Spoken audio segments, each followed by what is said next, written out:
இன்றைக்கி மார்ச் 1 நான் நைட்டு 12 மணிக்கு இந்த வார் பற்றி சொல்லியிருந்தேன். ஈரானோட தலைவரை கொன்னுட்டாங்க பார்த்தீங்களா? இந்த ட்ரம்ப்பு நாய் நாசமாக போயிடுவான், அழிஞ்சு மண்ணோட மண்ணாக போயிடுவான். எல்லா நாட்டிலும் பிரச்சனை பண்ணிகிட்ருக்கான்.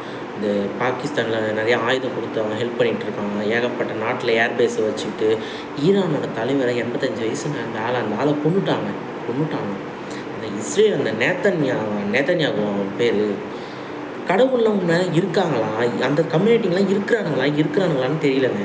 இவ்வளோ கொடுமை நடந்துகிட்ருக்குது, பார்த்துட்டு என்ன பண்ணிகிட்ருக்காங்கன்னு தெரியல. அந்த சாமிலாம் உண்மையுமே இருக்கா, இவங்க போய் சொல்லி நம்மளை நம்ப வைக்கிறாங்களான்னு தெரியல. ஏன்னா யோசிச்சு பாருங்கள், உண்மையாக இருந்திருந்தால் யாரும் வந்து காப்பாற்றிருக்கணும்ல. மனசு ரொம்ப கஷ்டமாக இருக்குது. இன்னும் என்னென்ன பண்ண காத்திருக்கானுங்களோ தெரியல. வேர்ல்டு வார் வந்துருச்சுங்க, அவ்வளோதான். இனிமேல் நம்மளால் எதுவும் பண்ண முடியாது.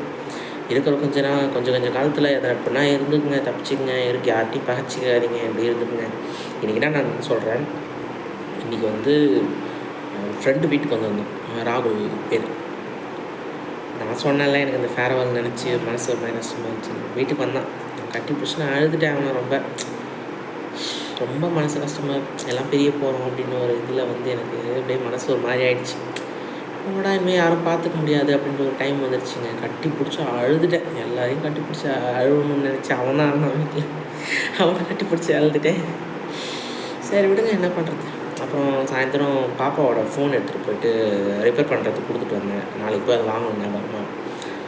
வேறு எதுவும் சொல்கிற அளவுக்கு இல்லை. இப்போ அந்த இஸ்ரேல் போது தான் நான் அந்த கம்யூனிட்டிங்க ஏன் தான் அப்படி பண்ணாங்கன்னு தெரியல. இந்த இஸ்ரேலும் அமெரிக்காவும் அழிஞ்சு போடுவானுங்க, நாசமாக போடுவானுங்க. சத்தியமாக நல்லாவே இருக்க மாட்டான் ட்ரம்ப்பு. சரி.